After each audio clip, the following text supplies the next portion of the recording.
Good evening. I'm calling this meeting to order. The time is 5:32 p.m. In accordance with the Texas Open Meetings Act, Texas Government Code, Chapter 551, this meeting is officially open with a quorum present. Speaker.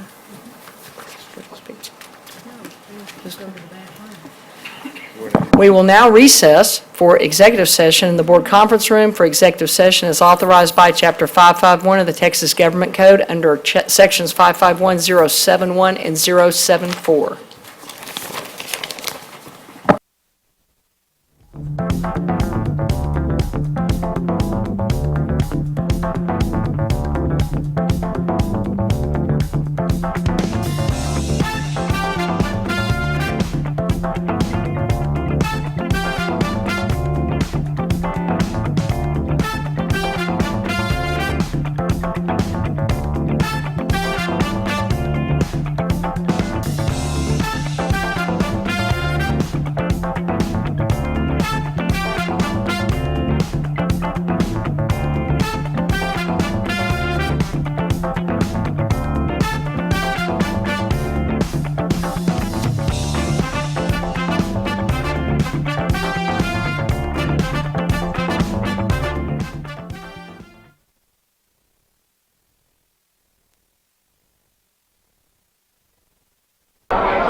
I'm beyond excited. I'm fighting back tears. I've had these kids since they walked in the door 4 years ago, and they have become my family. Miss Reston did her best to assign you to a school that you went to. Whatever school you go to, you're going to have fun. This is a new experience for me, walking down the elementary school, seeing all the kids. I would hope they're thinking that they want to set a goal to be like us. And they're going to be excited, and I'm going to be excited to see them so happy and so anxious to be where we're at. If you have a number one, you are going to Mr. Finley's bus. It's the first bus. Go! Bus 1 is going to Sagamore Hill Elementary, Meadowbrook Elementary, and Eastern Hills Elementary. The seniors go out and they're heroes. They're super action heroes to our students that will soon matriculate to graduation at Eastern Hills High School. Watch the high fives, the fist bumps. It's amazing. Sister Hills, I know that you guys are going to do great things. You guys are going to be wonderful. And we cannot wait for you guys to come back and bring it all the way back to Fort Worth here at Sagamore Elementary. It's really cool and inspiring. It was perfect. Yeah. I'm happy seeing the kids smile.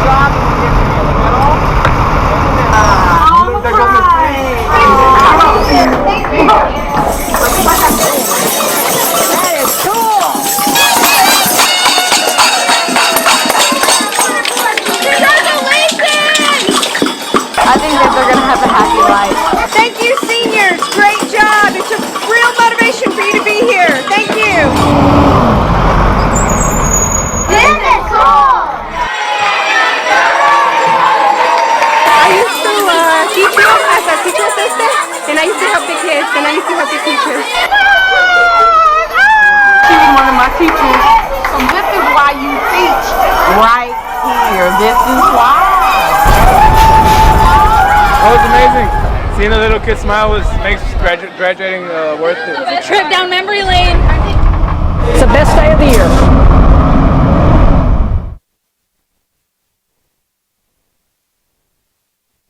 JROTC in Philadelphia.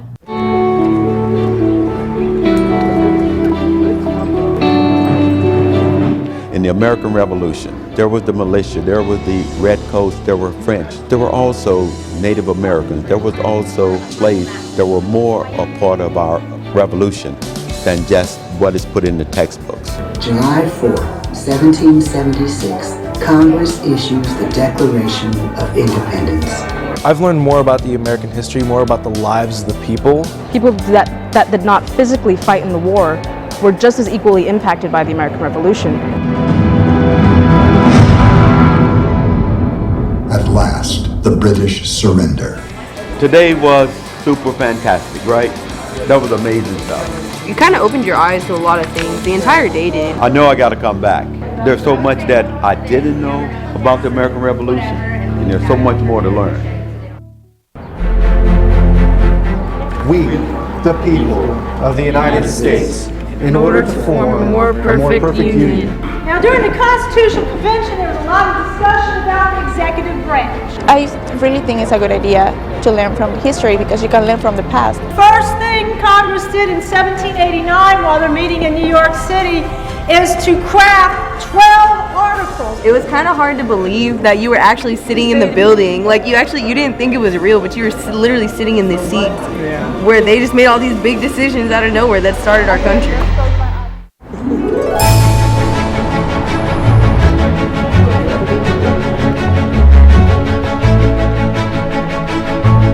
I just found it really interesting, all the history behind that one bell and how much it meant to us. 7 words that really describe today is America, rights, life, freedom, pursuit, happiness, and unified.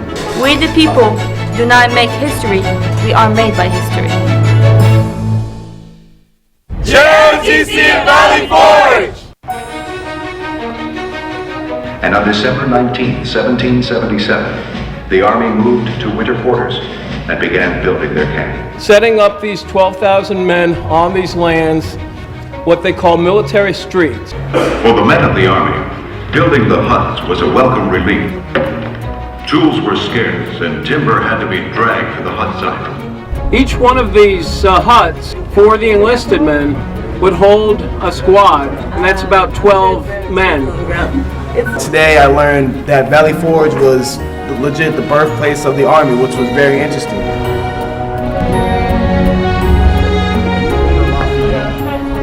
The experience for me visiting Valley Forge was, it gave me a sense of patriotism and pride for my country. He rents this out. It was actually a business residence that he rents out for about 6 months.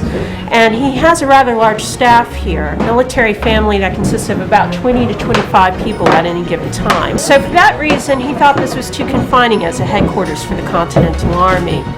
Bound by determination and training, a renewed Continental Army had taken the field with a spirit strengthened at Valley Forge. A spirit that would carry Washington's seasoned veterans 3 more years to victory at Yorktown in 1781 and beyond.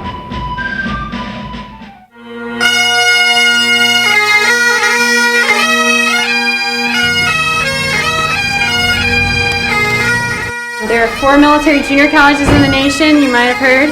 This is one of them. My job is to prepare them for college, but it's also to get them into college. And this is an opportunity to do that for a selected number of cadets out of Fort Worth FWISD. The building that you just came out of, that is Mettenbach Hall.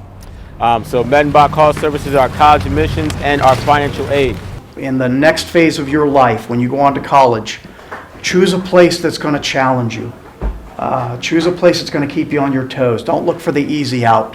Once in a lifetime opportunity to talk to a general and to share with them their ambitions, and at the same time he's sharing with them his challenges as the president of his alma mater, Valley Forge Military Academy and College. We got some cadets from Fort Worth here that are asking questions about your team. Okay. We have 2 different color guards. We have both an academy one as well as a college one. Going to a military academy helps me keep an open mind to what I want in my future. All right, as you know, just keep your voices low and just follow us right in.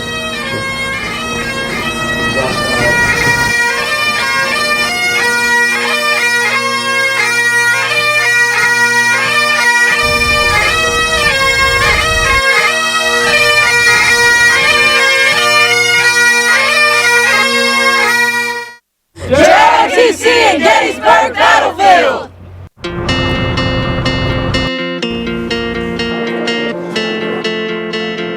You're going to see the entire war unfold, or the portion of Gettysburg unfold before you.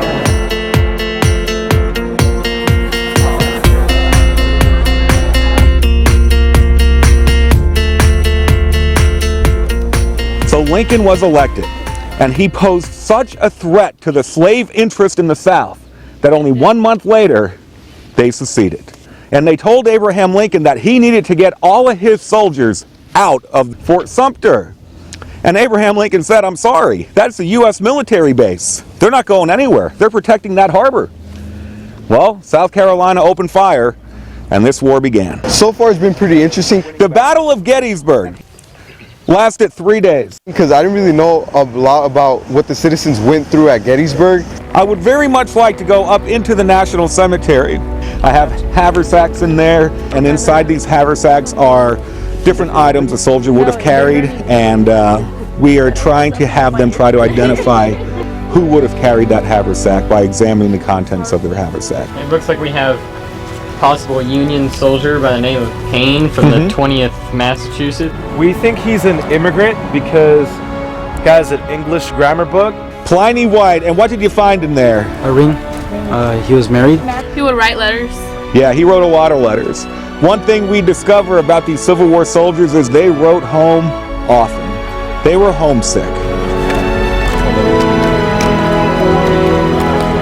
Sumner Payne turned 16 years old 1 month after the Civil War began in 1861. Sergeant Philip R. Hamlin was a deeply religious and philosophical young man who wrote proficiently to his parents and younger siblings. Every time I read about Gettysburg or something like that, it was always about soldiers. And this time it was more concentrated about other people's lives that were affected by it. I'd love to just turn the clock back and be there and just see what's going on. But a lot of times I would turn around and look at you guys and I'd imagine you in the Union blue and turn you into somebody else to try to put perspective on where you were at different places on the battlefield or at the cemetery or whatever.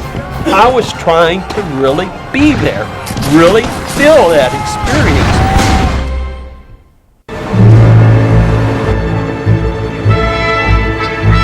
Fourscore and 7 years ago. Where Abraham Lincoln stayed in that house, where his writing was, that really amazed me. Conceived in liberty and dedicated to the proposition that all men are created equal. JROTC in DC!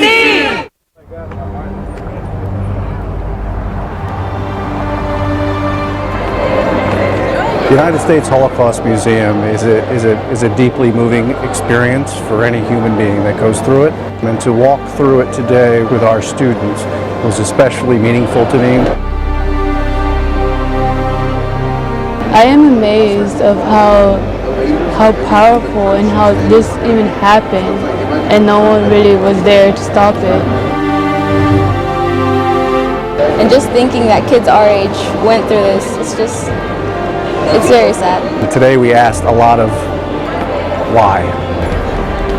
Why did this happen? Why did people go along with it? Why?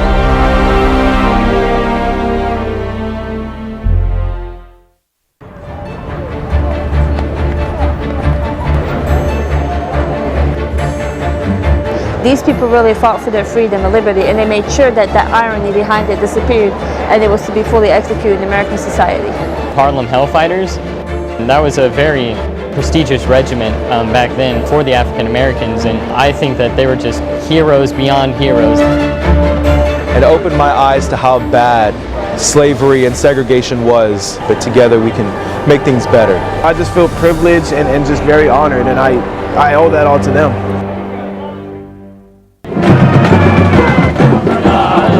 I set this up for you. We live in fame, we go down in flames. Hey, United States Army Air Force!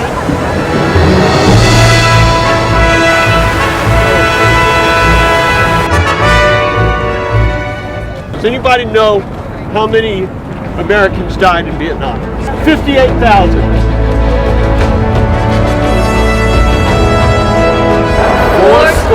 7 years ago, our fathers brought forth on this continent a new nation, conceived in liberty, and dedicated to the proposition that all men are created equal.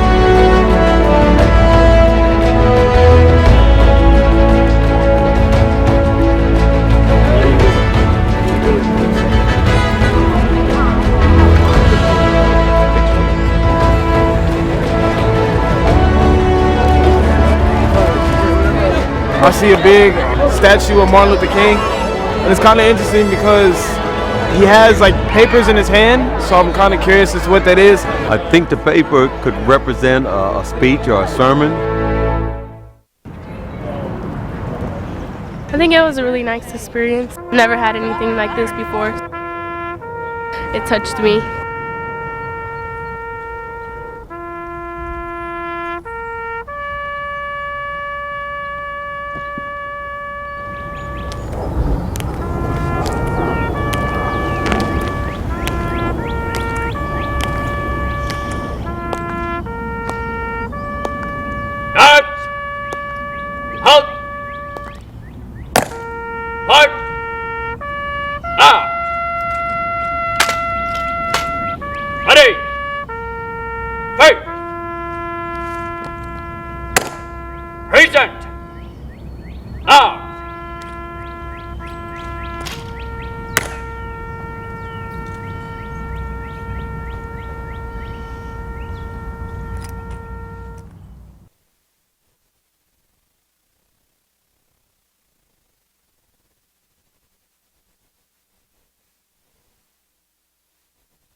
Good morning and welcome to the 3rd Annual Fort Worth ISD Battle of the Books.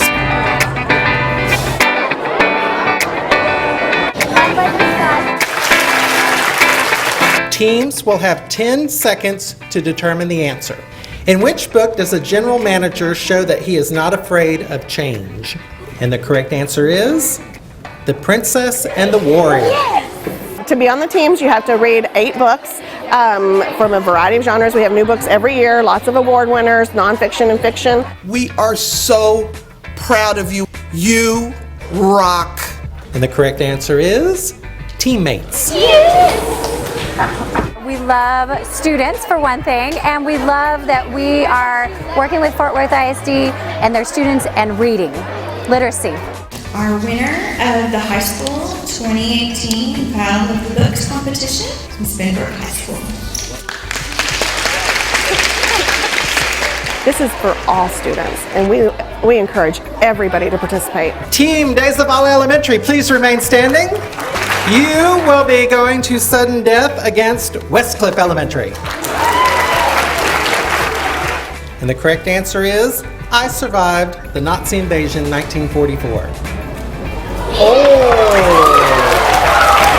Days of All Elementary 4th grade team is the Fort Worth ISD District Battle of the Books champions. We won. All these people were saying that we couldn't win, that we wouldn't be able to do it, and we eventually actually did do it.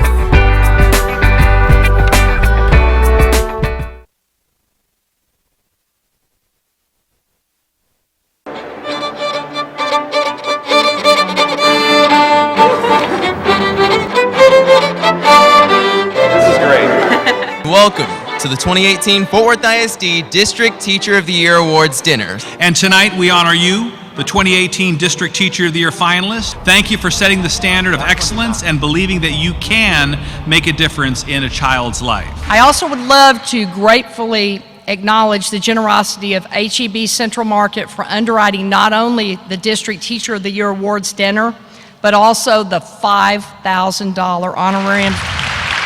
Thank you so much for inviting me back. It's also really nice to not have to work as much, if I'm honest, because we have Jacob here tonight. I know the hard work that you guys put into your job, and I know that most of you don't even think of it as a job, but it's just what your calling is. We're pleased to be able to give to recognize those that do the important work in public education. What are the 5 steps you need to memorize anything? What are they? Focus, file, picture, action, review.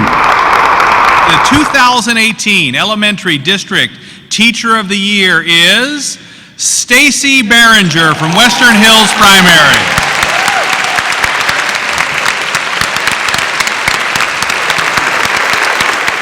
I stand here before you and can tell you I make an impact on my students, and I will continue to make an impact on my students, but they have made a profound impact on me in my life. The 2018 Secondary Teacher of the Year is Alexandra Cheka from Applied Learning Academy.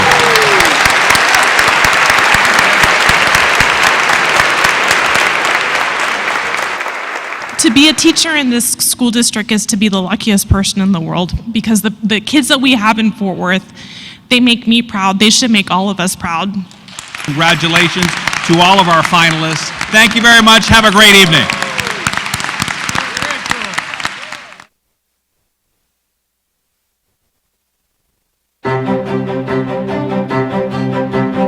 Now we get to do fun activities. She's amazing. The dancer room is fabulous. You did this all yourself. What does My that say? students fall all over the data charts. One student in particular comes up to me and shows me his work, and he says, "Look, Mrs. Behringer, I did it." And I look up at him, and he is grinning from ear to ear. And I look back down at him and say, "Yes, you did do it." And he puts his arms around me and he says, "That's because I'm smart." That's what success looks like to me. I build that trust in those relationships with my students so that they know their voice is so very important every single day they walk in that classroom. It's my responsibility to bring them to their level of success. When they can all work together and then achieve that success and solve that problem together, their excitement is just priceless. They know that they can trust me. They know that I love them, and they know that they are respected as the person that they are. You love us and take care of us. I do love you and I take care of you. I absolutely love being a teacher. I know I'm exactly where I need to be.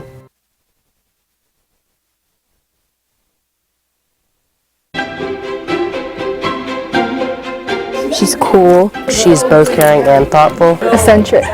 Calculated. She doesn't make things boring. She makes things fun. And there are few indeed who can heal the wound. Success is when the lesson lands right and the kids are talking to each other and there's a sense of community. It's not that my class is something that happens to you, that I'm doing to you, that you come in and I sprinkle knowledge powder on you. It's that you and I together and your classmates, we form a community and we create meaning together. When students are genuinely, authentically collaborating together, it's beautiful. So when I look back over the day, I think, how many kids that walked through my classroom today had that feeling of, yes, got it, I understand it. And how many are still on that journey? And what can I do to help get us there? Not only do I love teaching, but what moves me the most is when they know that, like, you really believed in us. I think that middle school in particular, it's one of those times in your life, none of us would do it again if we had the choice. I mean, not a one of us.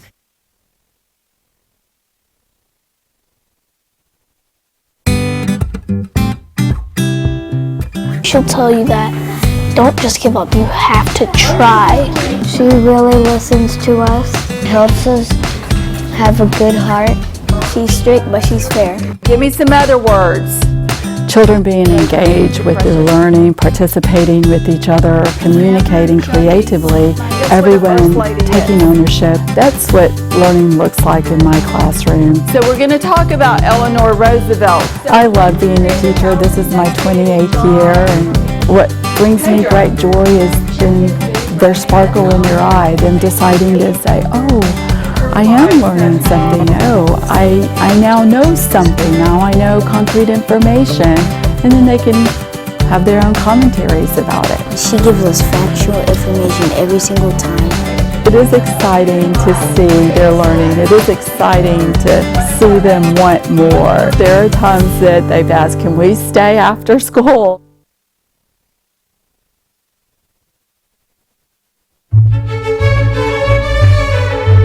I like the activities she does. She really gets everyone involved. She always gets us motivated. She's very funny and nice and caring. Hattie, what are proteins made out of? Success in my classroom is when all students have found their voice and their place. I just want to foster a generation of innovative thinkers and critical thinkers. I like to give them a problem, a challenge, so that they can solve it.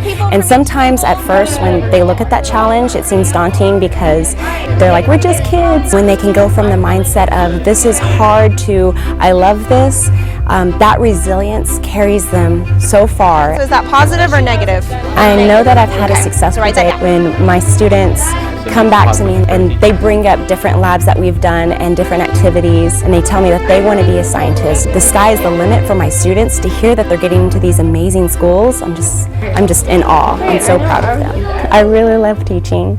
It's the greatest job ever.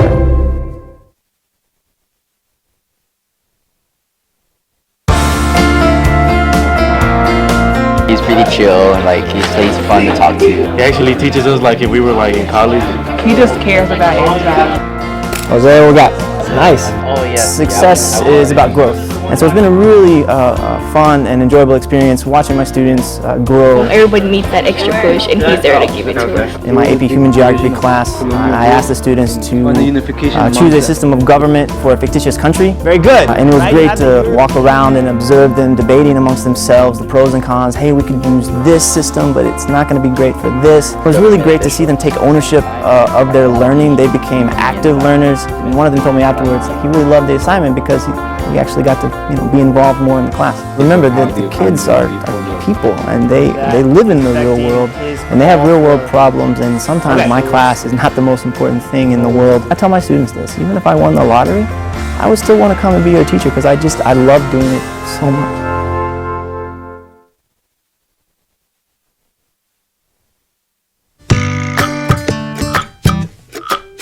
She's so smart. She's nice. She teaches us every day. She's silly. They better say something besides she takes us to recess. She gave us a bonus recess yesterday. All right, y'all are good. My ultimate goal is to create lifelong learners. That's what you're going to see students out of their seats, working in groups, working in partners, talking. They need to know how to communicate, how to build relationships, how to problem solve. You want the students to have ownership over their own learning. I don't want to be feeding them their knowledge. I want them to learn how to go out and get it for themselves. I measure success at the end of the day if the students are excited, if they want to continue the lesson, if they want to go home and talk about it over dinner. One of my students wrote me this letter and she wrote, I just love you, Miss Ruth. I know you love us too. I never intended to be a teacher, but I immediately realized that that's what I was meant to do.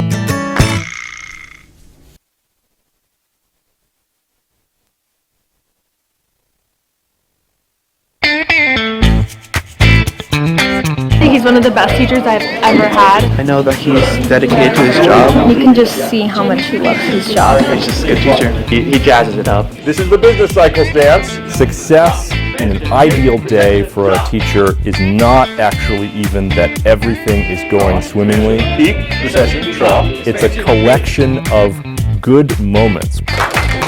Every week in AP Government, we have a class debate. The topic itself sets out the challenge for the students. Here is a problem that we are going to think about and do research on. That's where the collaboration comes into play because they have to work as a team. There's obviously a communication element. Their peers are ultimately the ones who judge whether they've done a great job presenting one side of an issue or not. I really want them to feel like they put in the effort, and Mr. Smith does too. Their hopes and dreams to some extent become your hopes and dreams. So it took me a while to figure out that being in front of students was really important.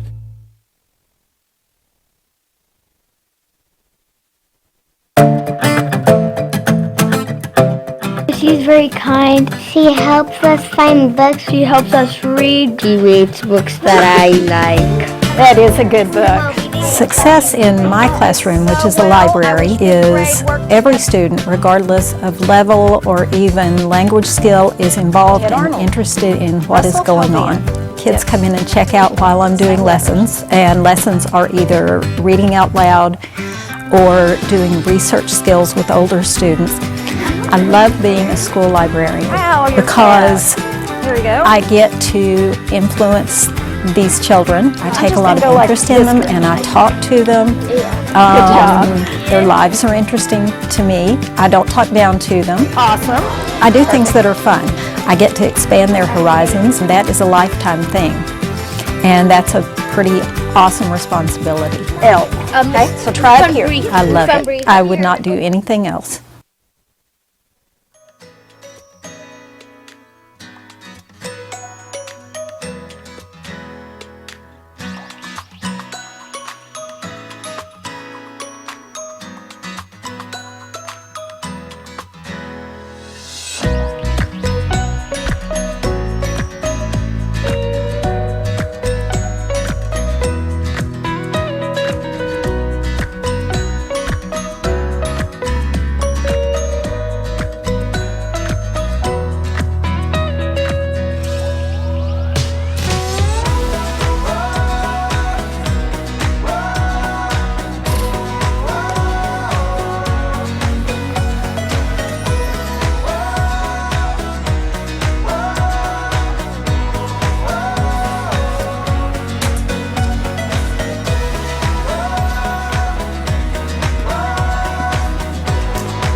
In accordance with the open meetings law, the board opened the meeting at 5:32 p.m. in the boardroom with the quorum present, recessed and convened executive session in the board conference room, adjourned executive session, and now reconvened open session at 6:03 p.m. in the boardroom with the quorum present.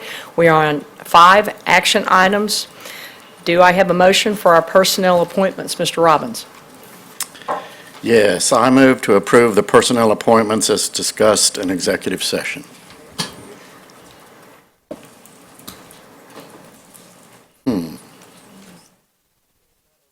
May I have a second just by hand? Second by, Moss had it, Dr. Sutherland. Second, the motion was moved by Trustee Robbins, second by Trustee Moss, and the motion passes unanimously, 7-0. Dr. Scribner. Thank you very much, President Jackson, members of the board, and the Fort Worth school community. We are very excited tonight to announce 2 positions that are very important to our future. First, before we do that, I want to recognize the many years of service, successful service, by our current Chief of Policy and Planning, Sammy Mungie. He has done a wonderful job and been a great resource for me in my 2.5 years here, and really provided guidance and institutional memory that I certainly did not have, and I want to thank him for everything he's done, and I'd like to give him a round of applause.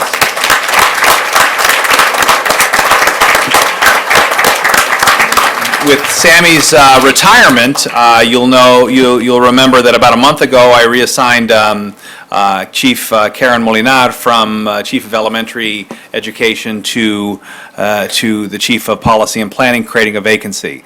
We hired a search firm and did a national search, and we were very pleased at the talent in the pool of applicants, and even more pleased to recommend Dr. Raul Peña, who currently serves as an executive director in the Molina Feeder Pattern and Dallas Independent School District. And at this time, I'd like to introduce you to Dr. Raul Peña.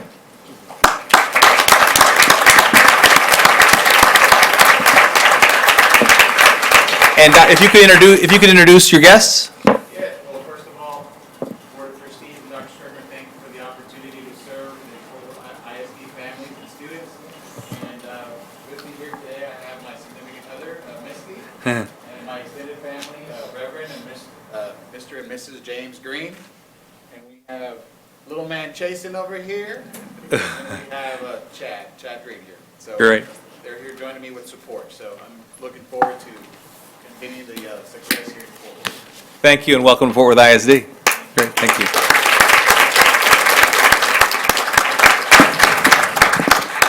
And I got scolded by Superintendent Michael Hinojosa when I told him that we were hiring Raul away from Dallas ISD, so yeah, good. That's a good thing, right? Our next recommendation also is a dynamic individual. The TEA has provided our district with funds for Department of Innovation to supervise our transformation zone, identifying new ways of going about addressing student achievement in communities that have been struggling academically historically, to do our system of great schools work. And we looked around Texas and nationally, and we found our answer right here in Fort Worth ISD. I am very pleased to announce our new Assistant Superintendent for Innovation is soon to be Dr. Mr. Sajade Miller. Sajade.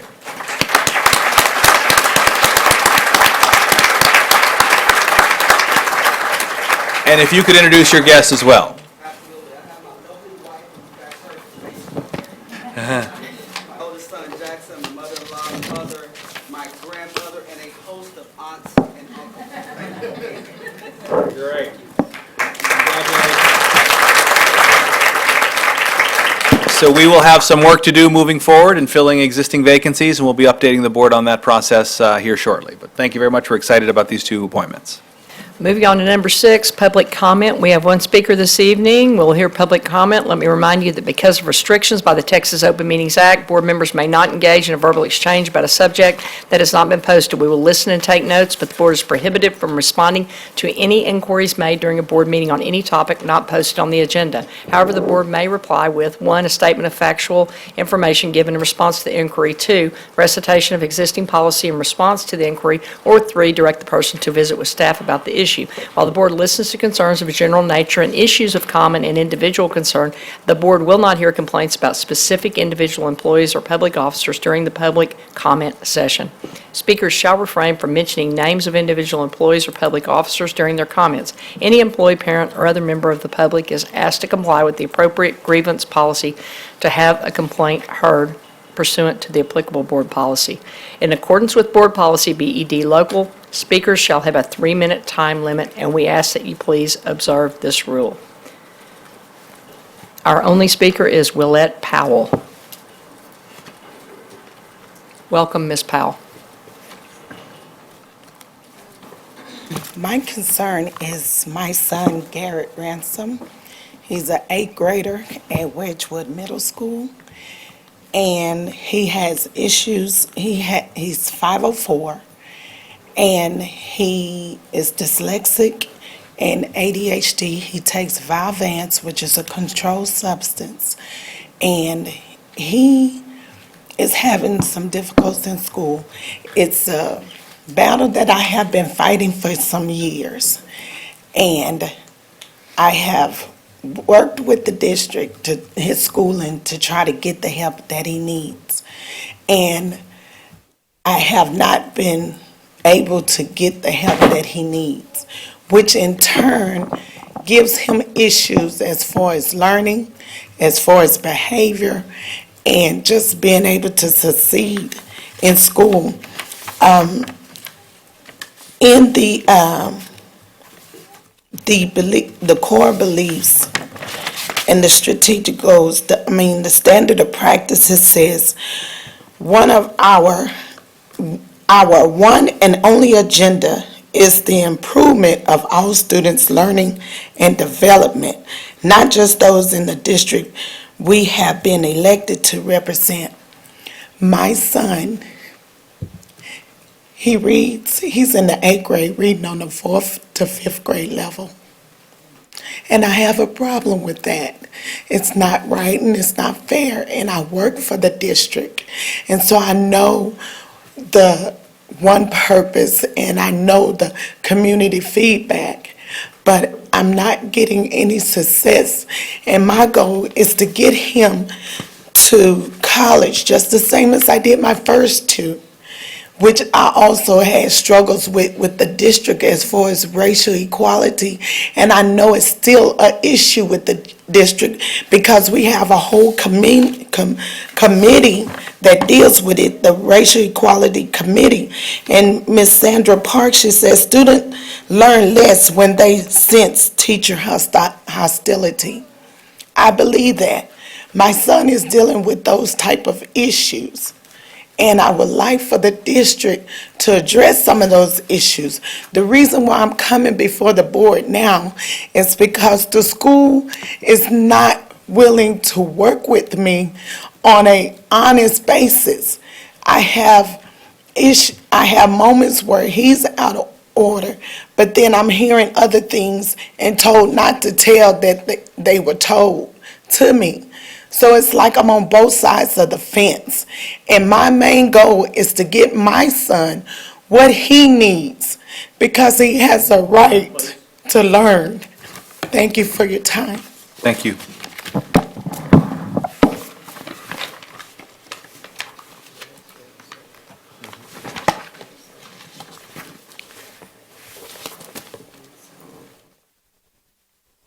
We will now recess and reconvene in the board conference room.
think I had a part to play. I used to let things bring me down. I would walk with my eyes to the ground, but I knew I could find a way to push through. Every word they'd say, I grew strong. I knew right from wrong, and now I feel it too. I'm alive, yeah, I'm alive. I'm alive, yeah, I'm alive. I love every moment with you, and I want you to know I do. I'm alive, yeah, I'm alive. Now I wake up to a brand new day. I never wanna wish the time away. I don't wanna waste a second, it's true. I've got that rhythm, don't you feel it too? I'm alive, yeah, I'm alive. I'm alive, yeah, I'm alive. I love every moment with you, and I want you to know I do. I'm alive, yeah, I'm alive.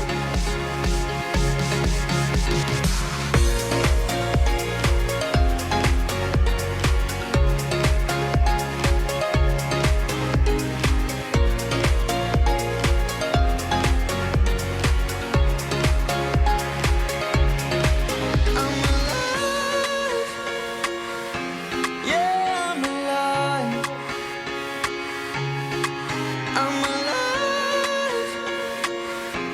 yeah, I'm alive. I'm alive,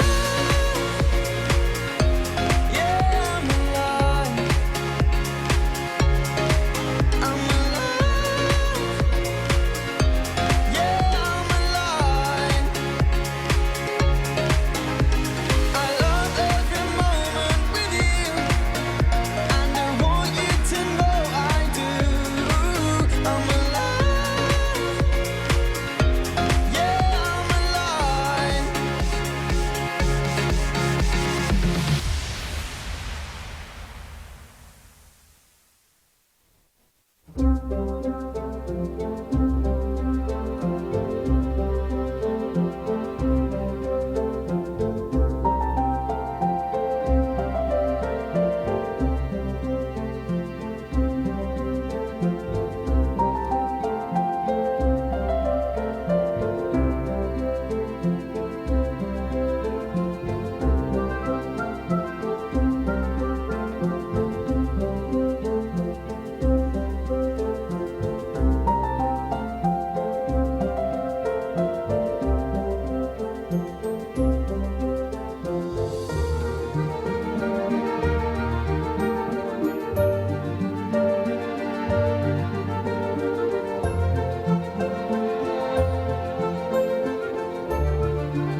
The boardroom, conference room, adjourned executive session, reconvened open session in the boardroom, recessed open session, and now reconvened in the board conference room with the quorum present.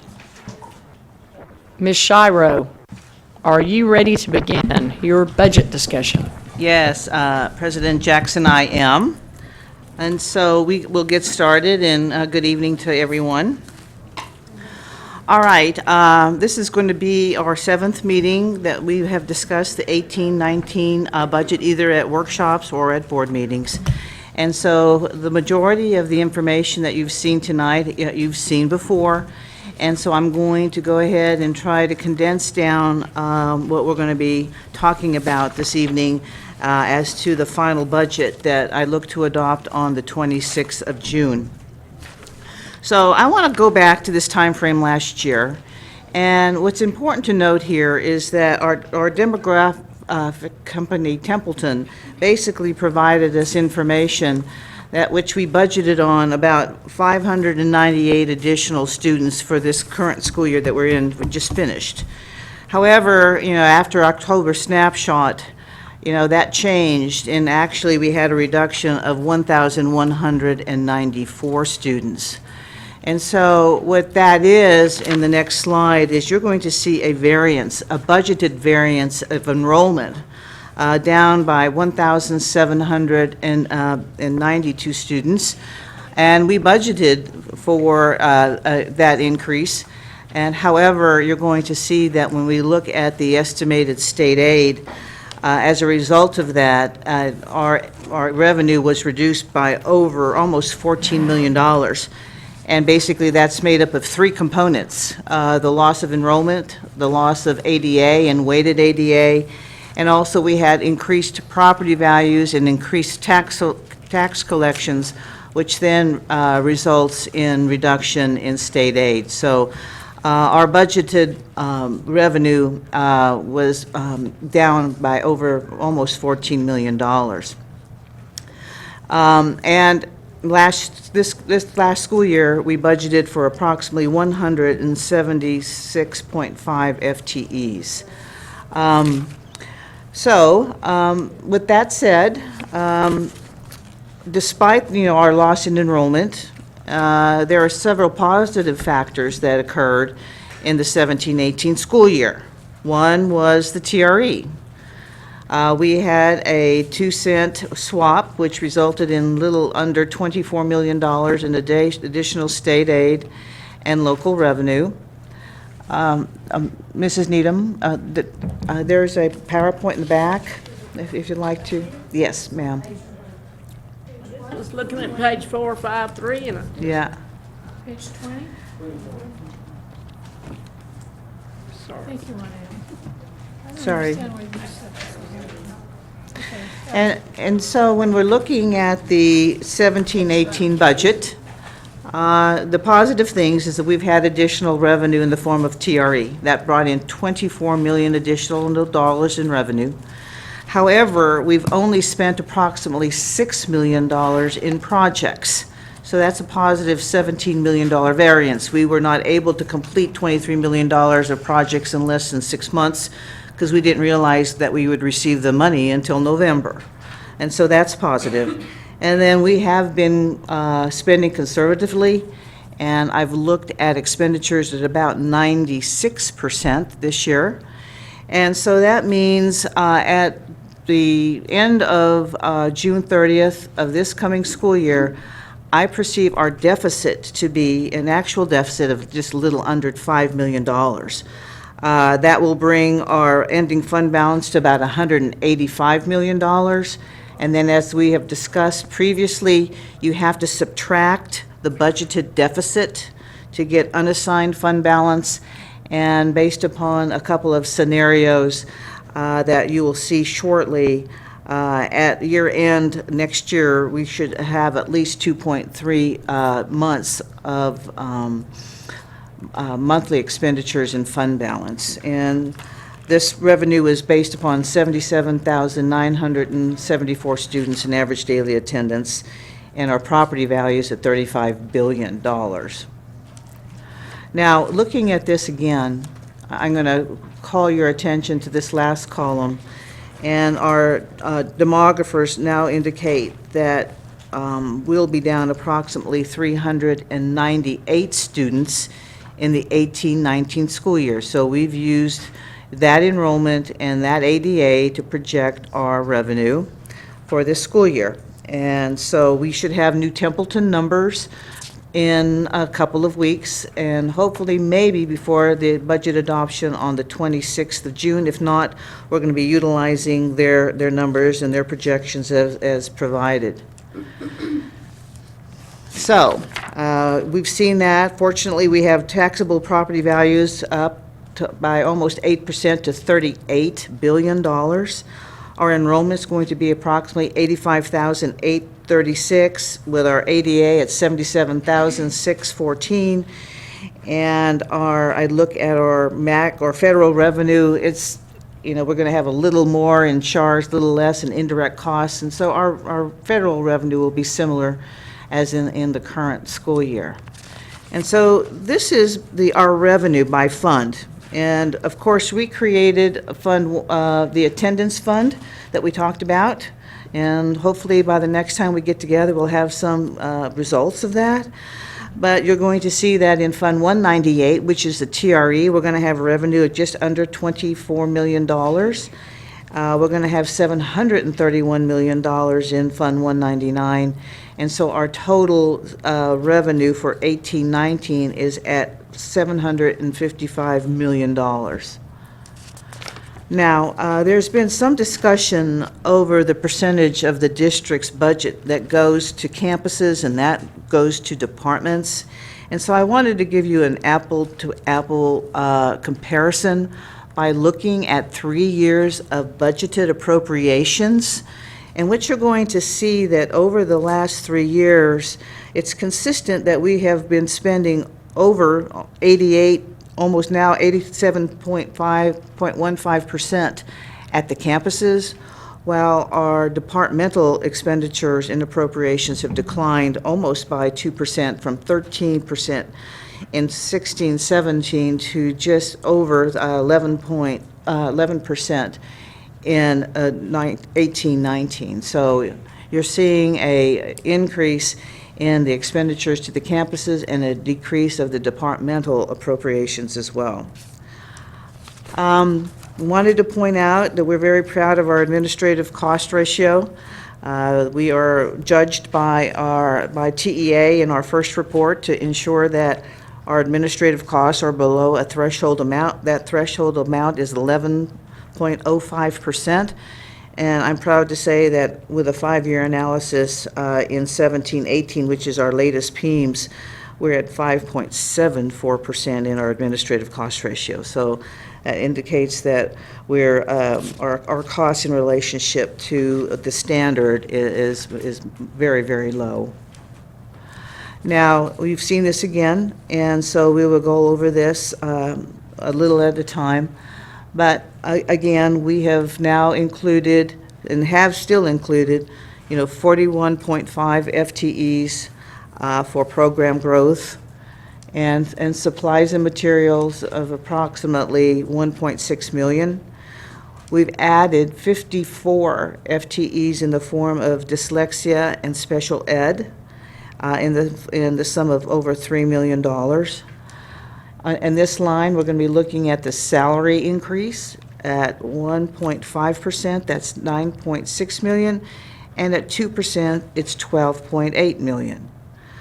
We've talked again about increasing the beginning teacher salary to $53,000 this coming school year. That's going to cost $500,000.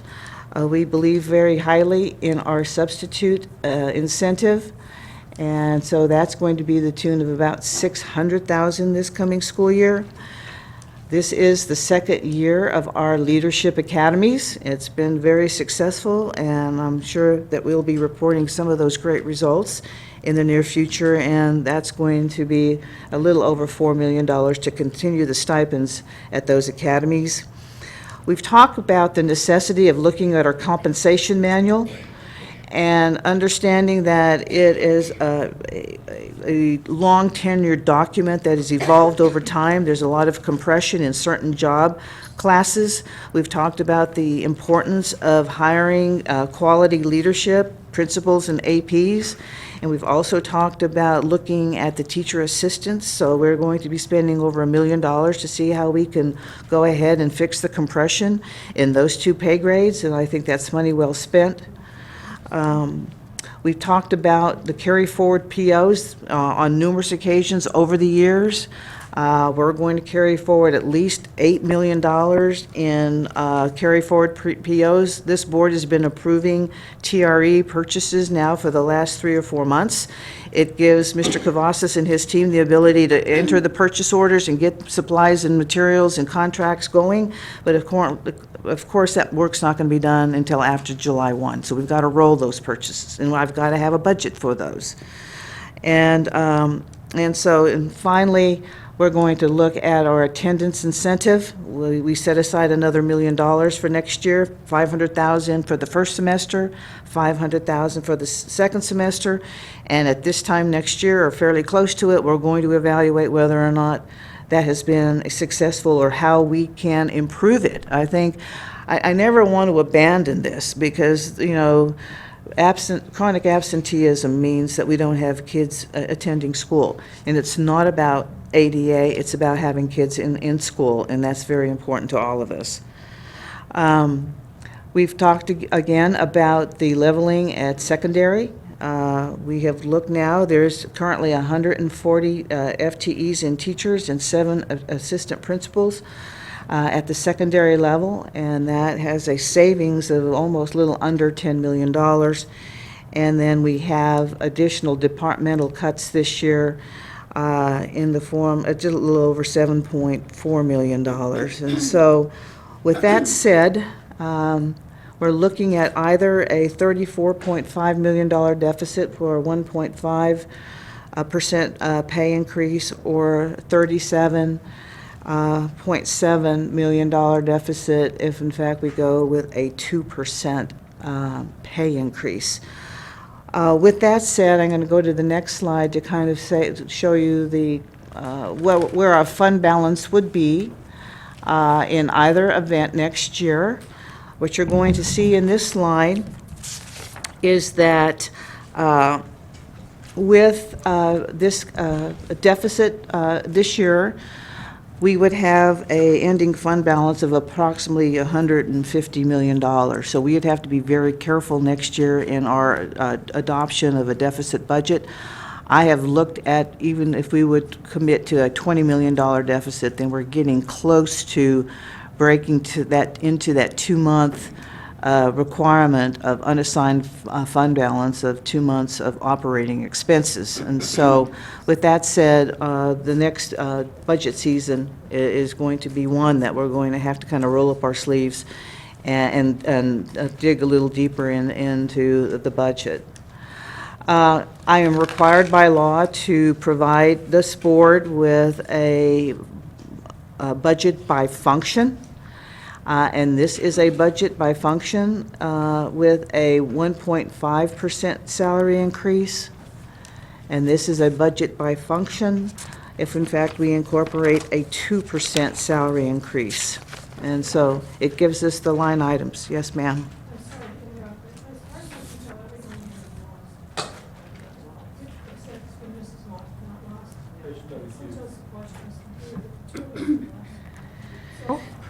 It says page 4. Page 14. Following digitally. Are you citing trees again? There she goes with she's assumptions. I mean, this says 14. It's on page 33. Tell her the page, Tony. Tell her the page. But why does it say 14? This page, I don't have any numbers. It's no number. It's, There's no number at all on this page. and the percent is there to the left there. And the next page is 2%. Next one. I see the 32, yeah. Okay. I'm also required to present the proposed debt service fund. Of course, with our increased tax collections and maintaining our tax rate at 0.292 cents per $100 valuation, we'll collect over $106 million in local revenue. We'll get a little state revenue for approximate $108 million revenue source. And our bond principal and interest is right at $108 million, so it shows that we're able to maintain that tax rate and pay for our principal and interest even on the new bonds. And so this is almost a break-even budget. Revenue will equal expenditures on the debt service side for 18-19. And then for the proposed child nutrition fund, we're looking at almost $56 million in revenue, the majority of which is federal that comes for free and reduced lunch. And then for our operating expenses, we're looking at little over $51 million. We should have a positive fund balance of over $4.5 million and an ending fund balance at about $9.7 million at the end of 18-19. Next steps, we're going to just be monitoring. We'll get additional property values before June. I may get additional Templeton demographic projections.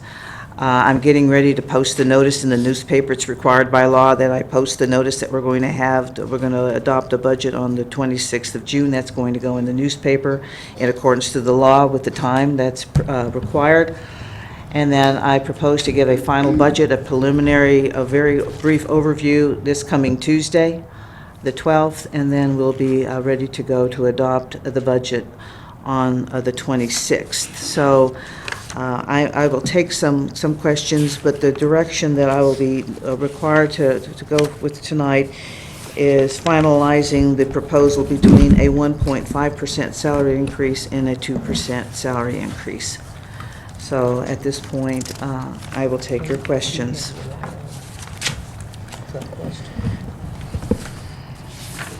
have a question.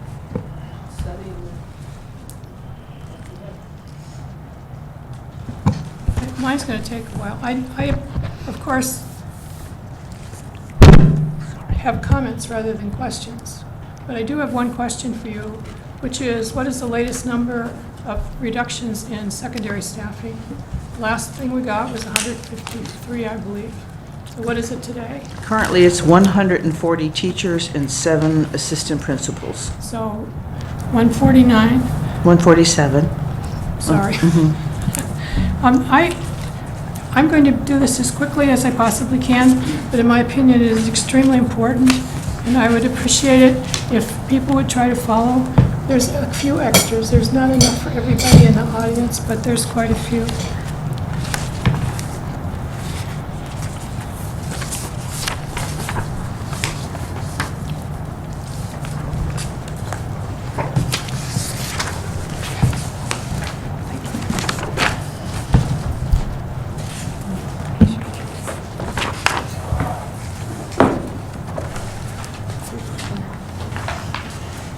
This is the same one you passed out the other night? I think so. My opinion, I'm giving my opinion. My opinion is that this budget proposes a program which is not in the interest of either the children or the community. I would like to start with the budget which was presented to us last year. You will recall, or you may not recall, I forgot about it, that there was a presentation, I think it came from CFO Shiro, showing the FTE students per high school, and you'll see that Fort Worth had the lowest student-teacher ratio of the cited districts. And as a way to fix that, the district proposed a 5-year phase in alignment to staffing ratios, which is at the bottom. And in fact, in 17-18, we reduced the staffing by 99 teachers at a savings of $6.4 million. I would mention that I sought with the help of your staff to find out where these numbers came from, and I also looked from TEA, and I was unable. So if you turn this page over, first of all, I call to you, remember the 14.5 students per teacher. If you turn it over, this is the staffing level that was done about this time last year, and you will see with the 99 teachers, these are your data, Dr. Scribner. With the staffing ratio for our students and teachers in secondary was up to 19.49.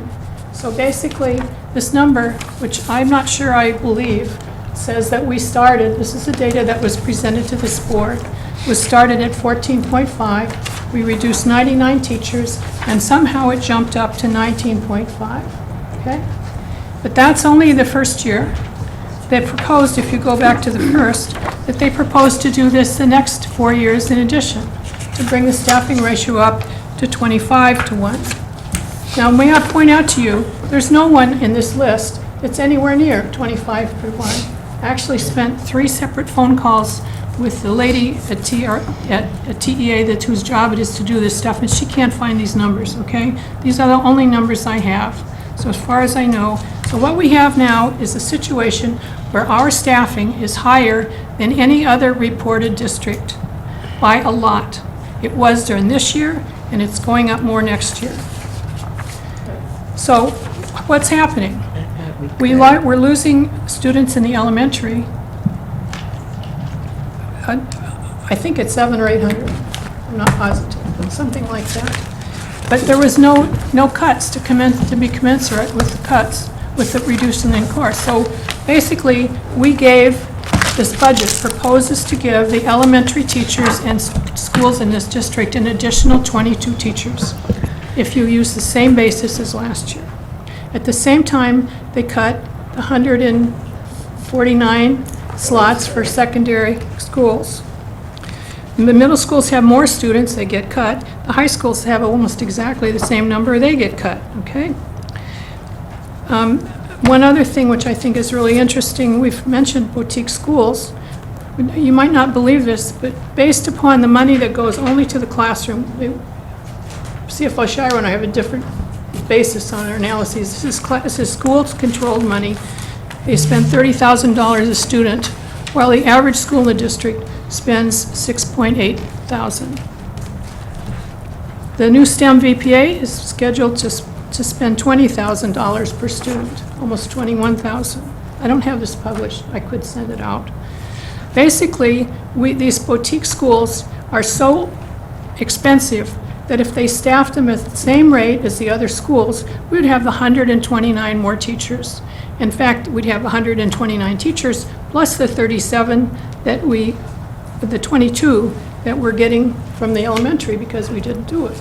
Now, I would like to remind you that although our schools are doing better, especially the third grade numbers last year were above, we are still below every single, as of last year, I'm hoping it'll change this year, but as of last year, we were still below every single of the major school districts except for one. And it seems to me that we're not going to get any better unless we start staffing commensurately. And the idea that we are, this plan is planning to continue this raid on our classrooms is just unthinkable to me. I mean, I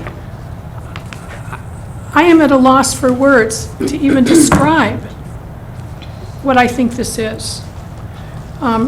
So here's where I'm thinking that this should be done. This needs to be readdressed, okay? And it's possible to make some serious changes. There are waiting lists on some of these schools that would help. We don't need to continue to overload the elementary schools at the expense of the secondary schools. I don't know what's going to happen with this, but my suggestion is that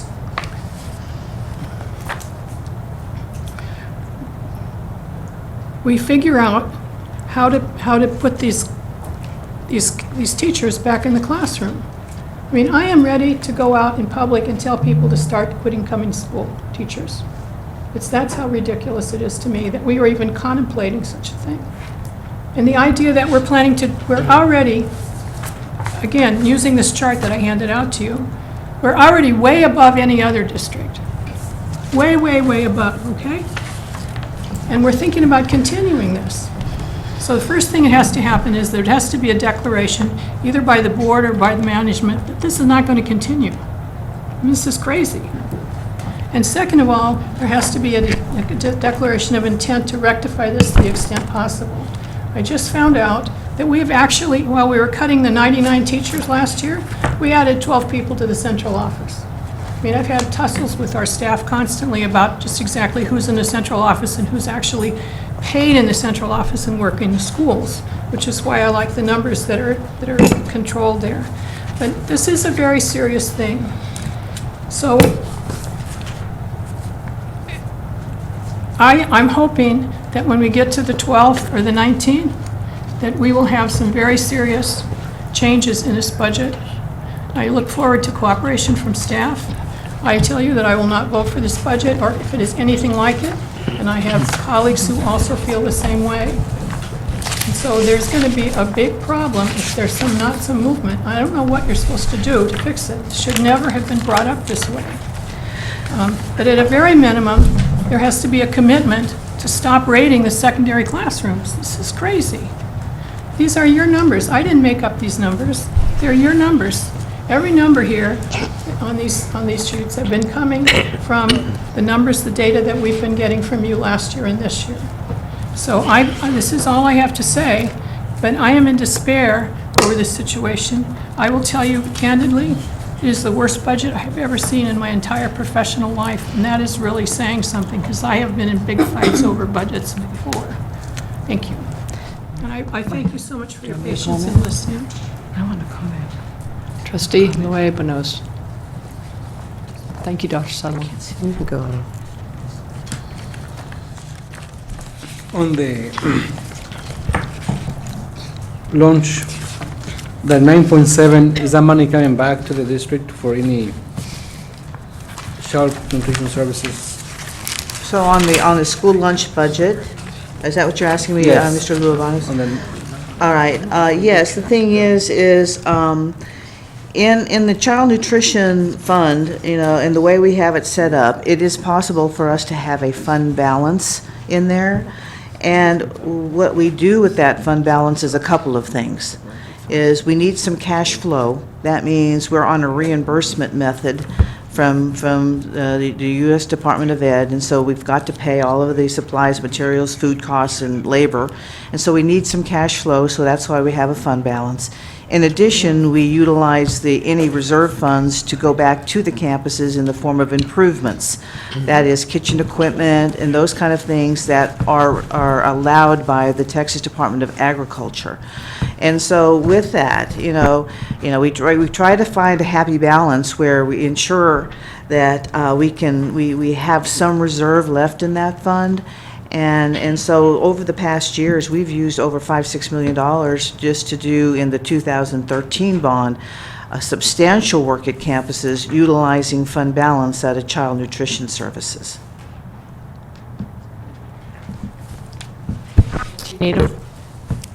Excuse me, but I've had my light on. It was I'm the first sorry. one. Oh, I didn't see you. Yeah. I'm sorry, Ms. Moss. The Excuse me? microphone right here is right in front of your light. Well, I was really ahead of Dr. Sutherland, because sorry. but it's okay. But I'm third now, so I want to take number 3, if you don't mind. Thank you. Well, I'm an odd person, but I wanted to make a statement about the average daily attendance. I'm hoping that with the incentives, we will increase our attendance. I had an opportunity to visit, well, as I was visiting the elementary schools for Awards Day and all of that, I had an opportunity to see some of the awards and the incentives, and they were really great. I mean, that would, kind of give an incentive to parents, really. Like in elementary school, one of the principals made the statement, it might be better for the incentive to be given to the parent, because the parent is the one that needs to get up and get the kid to school. Because if you give it to the child, the parent might not ever see it. But it was really kind of a mix. But the parents are really excited. So I think maybe next year we will see an increase in our attendance. So I was really excited also when I saw that.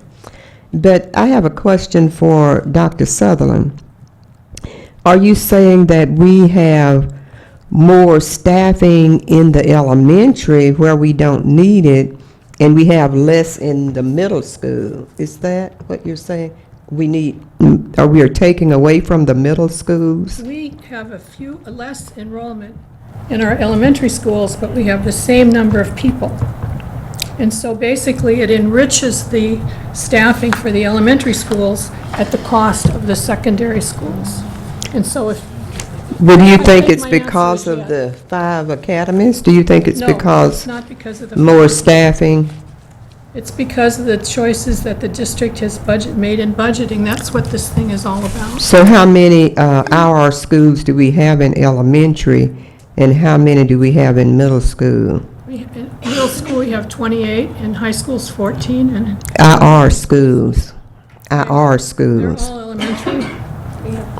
Oh, yeah, except for Forest. One middle and one high school. One high school, and the others are elementary.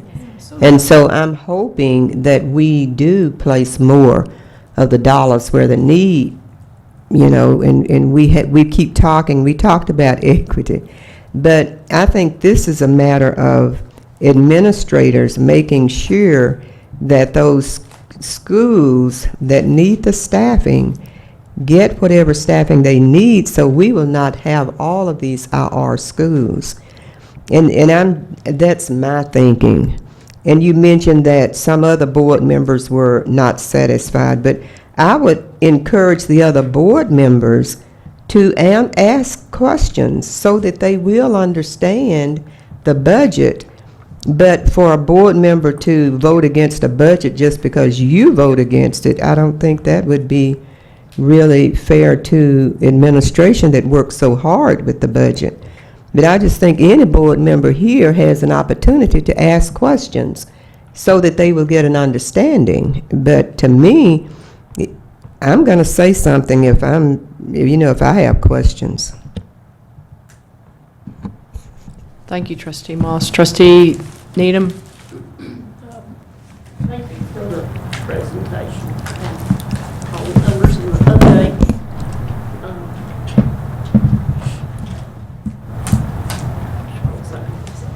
Judy, can you pull your mic in?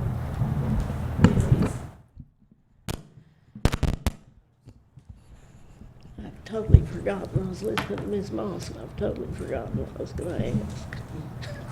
Couldn't see her microphone. Go on to the next. I would like to add one more thing. Am I out of order? Ms. Needham, do you want to No, let... go on, I'll give it to you. Okay, Dr. Sutherland, please. I don't like to get two things in the same presentation, but in order to load up the secondary schools without having the classrooms too big, the district has chosen all by itself that it is to increase the number of periods in many of our schools. Some are already 8-period day, but a lot of them were 7. So then the teachers have to teach an extra period in the ones that were 7. So what that does is it spreads the kids over more periods, but it still gives the teacher more kids to worry about. And so this is the mechanism the district has chosen in order to be able to decrease the funding for the secondary schools. Otherwise, the class sizes would be unmanageable. Thank you, Dr. Sutherland. Trustee Needham? I remember. I'd like to recommend that we go with a 2% salary increase. It's just $3 million more, I believe. And I know Stephen thinks it's really important, and I think it sends a better message to our employees. So y'all might tell me, we'll go with the 2. Okay. You have a conflict of interest.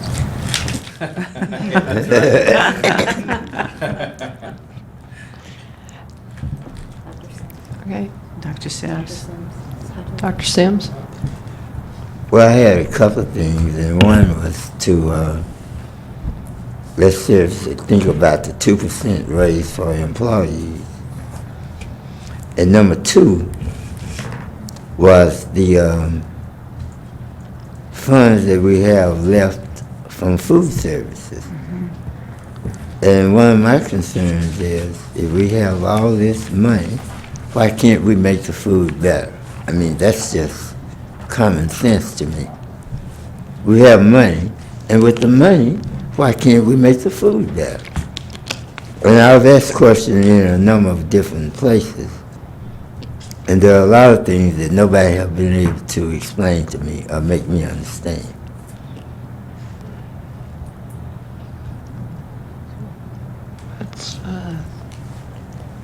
Yeah, I would like if you could enhance me on some of my concerns. Sure, and prior to that, Jerry, if you could share the role that the $9 million plays in terms of the reimbursement.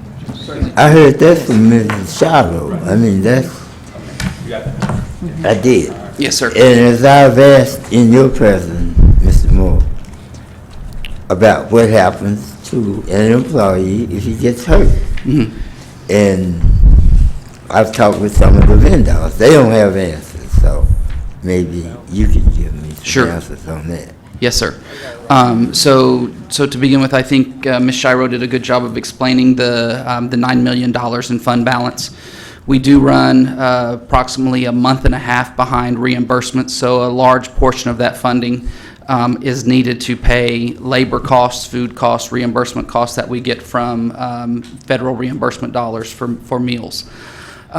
We do have a process to reinvest, and we have done that the last several years, upwards of $1 million a year back into equipment for our kitchens and cafeterias. So we have a system that we need to continue to update: ovens, ice machines, different equipment that is not working, and we have a cycle that we are looking at that.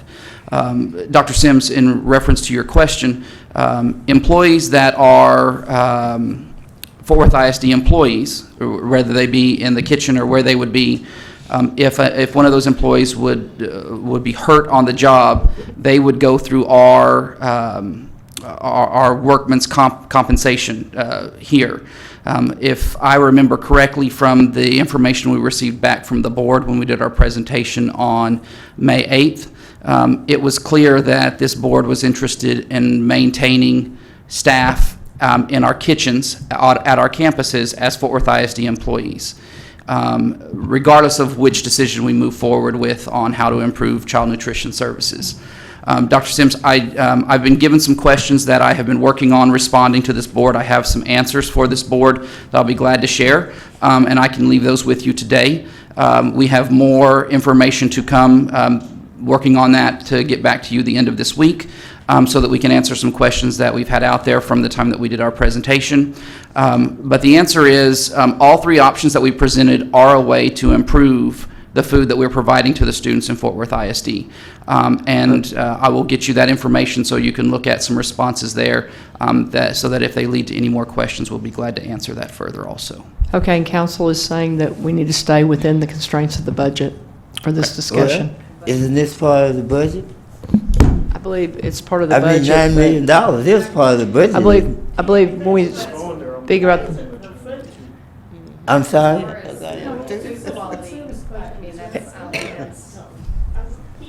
Hey, right. But yeah, which is a part of the budget. I understand. Right. Yeah. Well, we talked about buying ovens, but it's my understanding that we buy a lot of microwaves. Now, I mean, I know you don't cook with microwaves, not really. It's not going to enhance the taste of the food. I do not believe we have microwaves in our kitchens. Later. That's okay. Yeah, I think we have to... We can talk about this later. Sure. That's okay. Mr. Moore is aware of some of my... Yes, sir, I am. And I appreciate you having that conversation with me, and I'm working on some of your responses to your questions, so I appreciate the dialogue. Mm-hmm. I will share that with everyone. Yes. And I asked to make sure that everybody gets the yes, sir. concern. Thank you, Dr. Sims. Trustee Moss. I wanted to know, I want to know who should I send the questions to, because I have a couple of questions. Yeah, okay. Because I wanted us to kind of cost out the redesigning of our kitchens, because that's what it really is. Redesigning, because if, in order to do this, you would redesign the whole kitchen, different aisles and all that, and then places in your building like Starbucks. And I think But I'm just saying, we wouldn't do it, but the other person would. But I want to get those questions in. Okay. Yeah, because we don't pay for it. Okay. Yeah, we don't pay for all that. All right. Mr. Robbins? I would just like to say that I think our budgeting has gotten a lot more comprehensive and understandable over time, and so I'm very grateful for that. I do think that looking at everything new every year rather than just moving things up and down from time to time is the way to do it, so I appreciate your approach to that. And as far as staffing goes, I've got to rely on our staff to suggest what they feel is right, and the bottom line is student achievement. And if our students stop achieving or don't achieve as well, then we're going to obviously have to make some pretty drastic changes. But I'm not qualified to say how many high school people we ought to have, or elementary or whatever. So I rely on you all, and I'm counting on you to do what you feel is best, which I think you always do. So thank you for that. Thank you, Trustee Robbins. Trustee Moss? Now, just to say thank you, and when you look at the test scores that we are seeing for the IR schools, my previous principal at Forest Oak is doing a great job. John T. White, I am so impressed with the IR schools and the test scores.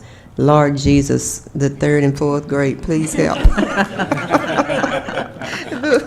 I need everybody to pray for 3rd and 4th grade scores. But the 5th grade scores, they went overboard. They are doing really good, and I am just proud for that. And I know with placing the staff there and the dollars really helped. And that's all I have. Thank you. Thank you, Trustee Moss. Trustee Ramos? I want to echo Mr. Robbins' comments. As I had a chance to sit and review the documents, it was easy for me to follow. And I'm not an expert in this field, so I'm going to also say ditto on what his comments, and true to Lone Star governance, that in my I statement, and I won't speak for anyone else on the board, but for me, I'm very, very comfortable with the direction that the district is going in. Seeing the scores that are coming out, seeing the recommendations that you all are making. I'm going to stay in my lane, in my role, and say thank you for the work and allowing me to understand what is going on as best as I can. And then appreciate Dr. Sims asking questions about the food, and also for that, just so my colleagues are aware, I formally requested that if staff is ready for a recommendation, that we come with that recommendation, whatever that is, before the end of the month, so that we as a board, as a governing body, can decide collectively and not hinder this anymore, because I got kids in the system. And I said that very, very loud and very, very vocal. So me having children there, me visiting regularly with cafeteria staff, just would like to see whatever staffs come up with, and I know that you all have been working diligently to make sure that it's a fair and balanced report, and for that I'm really, really grateful, and I think that the students of Fort Worth ISD and the staff are going to be really, really grateful for the work that you've done. So my I statement is I'm very, very pleased with what you all are doing, and I appreciate you. Thank you, Trustee Ramos. Superintendent Scribner, any comments on the budget? Sure. I agree and applaud Elsie and her team for their work. This is complex, and state law requires that you present it in a certain way. If we could have presented it in more of a narrative way, I think it would go something like this. In 2016, we had a demographer who told us that our student numbers were going to increase over 500 students, when in reality we decreased around 1,200 students. So we were overstaffed. We staffed for 1,700 more students than existed. If we take a look just a quick thumbnail sketch of the state support, it's $5,100 more or less per student, right? So 1,700 students times 5,100, it's about $9 million. So we were $9 million overstaffed. 2 years later, what we're doing on May the 8th, when we saw this for the first time, I think we had the conversation that this is looking at adults to student ratio on a campus, including nurses, including counselors, including intervention specialists, versus teachers to students. So it's kind of an apples and orange piece. By decreasing it 140 instead of the 223 that we talked about, 140 at an average salary of about $65,000. That is at $9 million.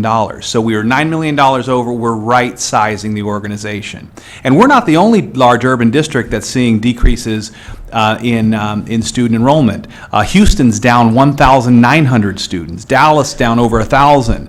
Austin's down 1,400. Aldine's down 2,400 students. So this is happening everywhere. And why is it happening?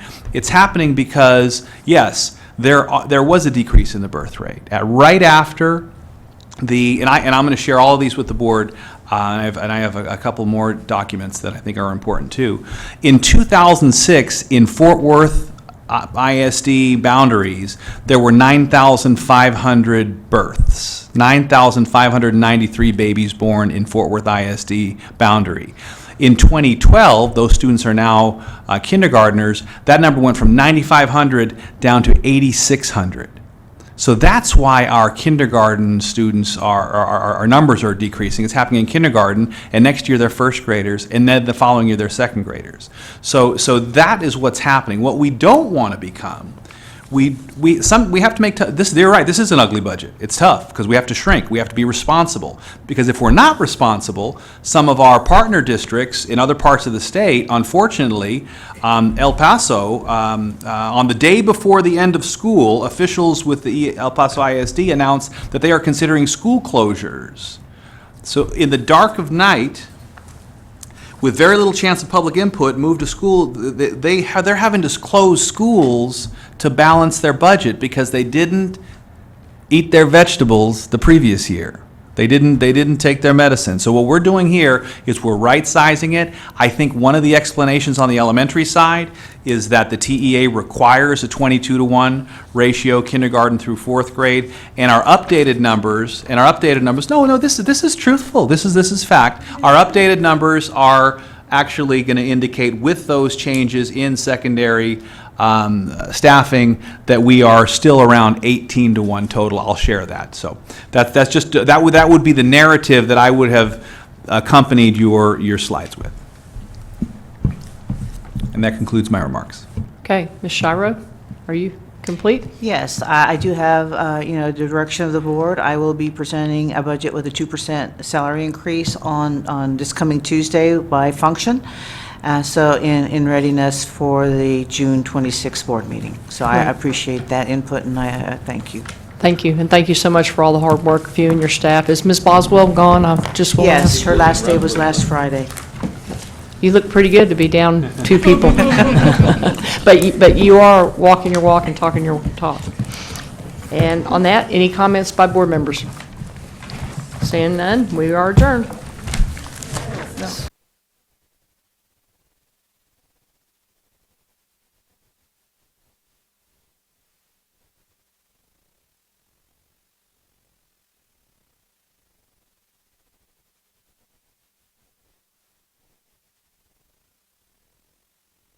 Sure.